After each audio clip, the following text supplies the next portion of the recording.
So, well, magandang hapon po sa inyo lahat. Nakikita niyo po ba to? So, ngayon nandito po tayo sa park po ng Castillejos, Zambales, na kung saan dito po natin matutunghayan at mapupuntahan ang bahay ng ating presidente na si Mr. Ramon Magsaysay. So, nandito po tayo ngayon. Tara, halina't pa. Pwede po pumasok dito anytime.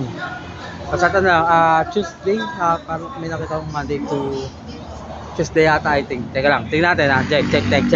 To, schedule para pumano. Para magkaroon po kayo ng familiarize. Ayan. So, ayan.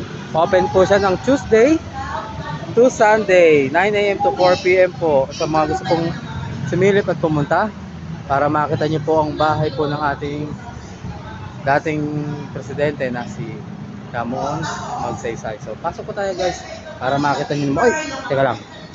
Bago ang lahat, kunin ko muna susi.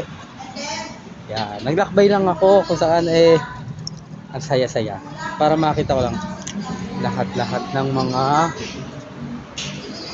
magaganda rito.